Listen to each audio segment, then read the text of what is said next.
سورہ زاریات کی آیت نمبر 47 سورہ زاریات کا تیسرا اور آخری رکوع 27 پارے کا دوسرا رکوع۔ اللہ رب العالمین نے ارشاد فرمایا وَالسَّمَاءَ بَنَيْنَاهَا بِأَيْدٍ وَإِنَّا لَمُوسِعُونَ، اور آسمان کو ہم نے ہاتھوں سے بنایا اور بے شک ہم وسعت دینے والے ہیں۔ ہاتھوں سے بنایا یعنی اپنے دست قدرت سے بنایا، بے شک ہم وسعت دینے والے ہیں۔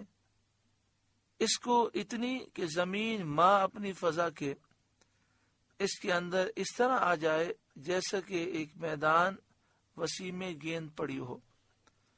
ہم آسمان کو وسیع بنانے والے ہیں، اتنا وسیع بنایا کہ پوری زمین اپنی فضا کے ساتھ آسمان میں سما جائے جیسے ایک بہت بڑے میدان میں چھوٹی سی گیند پڑی ہوتی ہے۔ یا یہ معنی ہے کہ ہم اپنی مخلوق پر روزی وسیع کرنے والے ہیں۔ وَالْأَرْضَ فَرَشْنَاهَا، اور زمین کو ہم نے فرش کیا، بچھونا بنایا۔ فَنِعْمَ الْمَاهِدُونَ، تو ہم کیا ہی اچھے بچھانے والے ہیں۔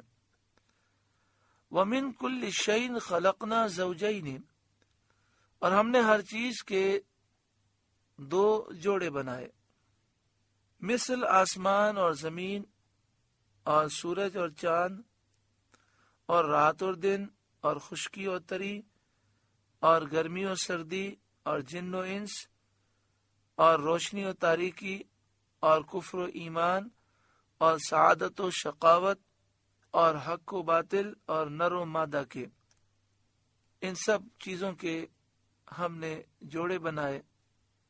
لعلکم تذکرون، کہ تم دھیان کرو اور سمجھو کہ ان تمام جوڑوں کا پیدا کرنے والا فرد واحد ہے، نہ اس کی نظیر ہے، نہ اس کا کوئی مثل ہے، نہ شریک ہے، نہ اس کی ضد ہے، نہ ند ہے یعنی مد مقابل بھی کوئی نہیں، وہی عبادت کا مستحق ہے۔ فَفِرُّوا إِلَى اللَّهِ، تو اللہ کی طرف بھاگو، اس کے ماں سوا کو چھوڑ کر اللہ کی عبادت اختیار کرو، غیر اللہ کی پوجا نہ کرو، اللہ ہی کی عبادت کرو۔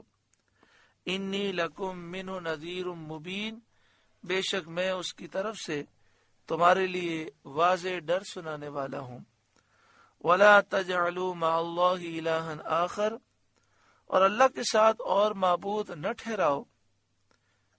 انی لکم منہ نذیر مبین، بے شک میں اس کی طرف سے تمہارے لیے صریح ڈر سنانے والا ہوں۔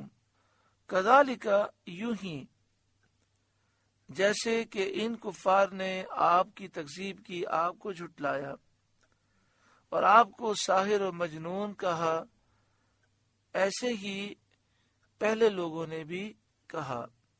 کذالک، یوں ہی ما اتی الذین من قبلہم من رسول الا قالوا ساحر او مجنون، جب ان سے اگلوں کے پاس کوئی رسول تشریف لایا تو یہی بولے کہ جادوگر ہے یا مجنون۔ اتواصوا بہ، کیا آپس میں ایک دوسرے کو یہ بات کہہ کر مرے ہیں؟ بل ہم قوم طاغون، بلکہ وہ سرکش لوگ ہیں۔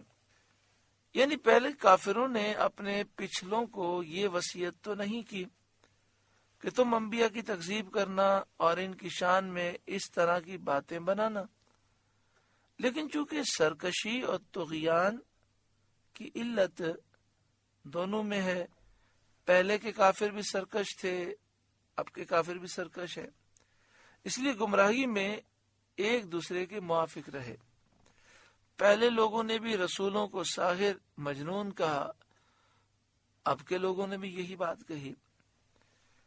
فَتَوَلَّ عَنْهُمْ فَمَا أَنْتَ بِمَلُومٍ، تو اے محبوب آپ ان سے منہ پھیر لیں تو آپ پر کچھ الزام نہیں، چونکہ آپ رسالت کی تبلیغ فرما چکے، دعوت و ارشاد میں پوری کوشش صرف کر چکے، آپ نے اپنی سعی میں کوئی دقیقہ اٹھا نہیں رکھا، یعنی مکمل طور پر آپ نے پیغام پہنچا دیا، کوئی چیز باقی نہ رکھی۔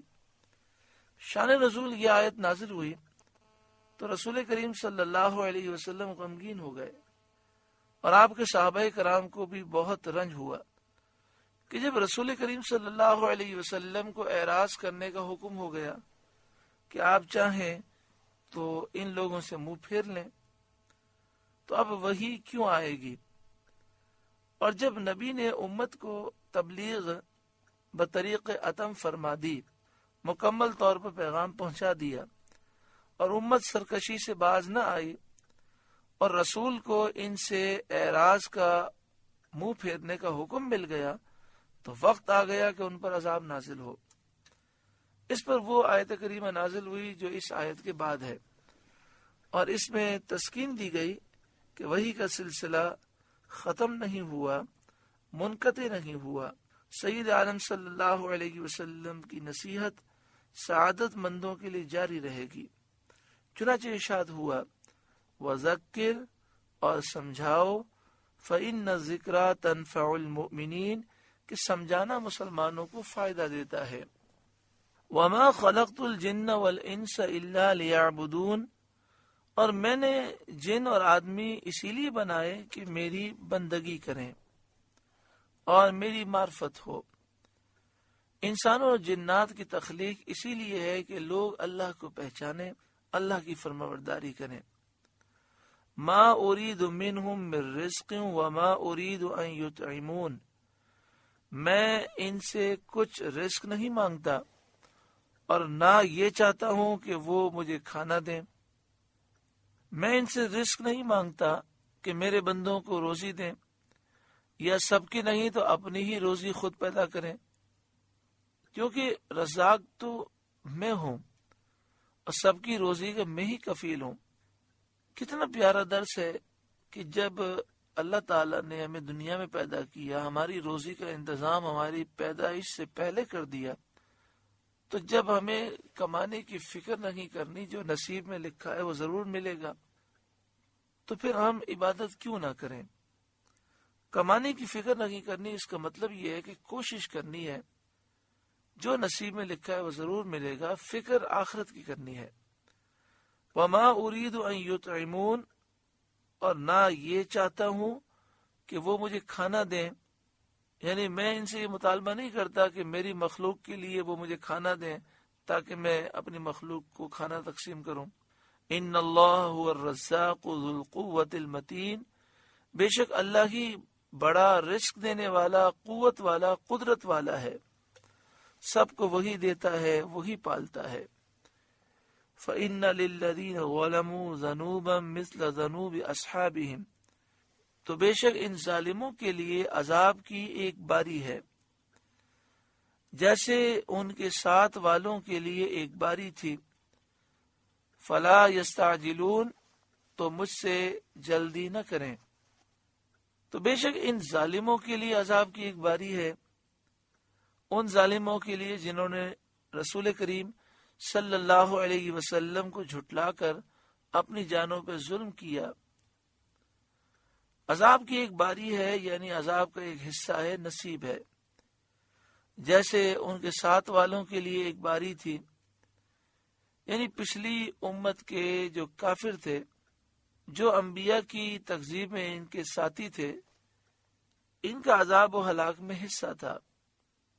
فلا یستعجلون، تو مجھ سے جلدی نہ کریں، عذاب نازل کرنے کی جلدی نہ مچائیں۔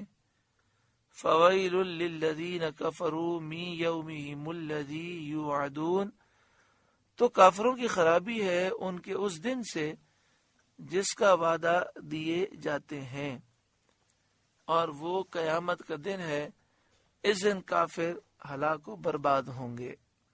سورہ زاریات کا درس مکمل ہوا۔ اللہ رب العالمین کا شکر ہے، اللہ تعالیٰ اس درس کو قبول فرمائے اور ہمیں نصیحتوں پر عمل کرنے کی توفیق عطا فرمائے۔ آمین بجاہ سید المرسلین صلی اللہ علیہ وآلہ وسلم۔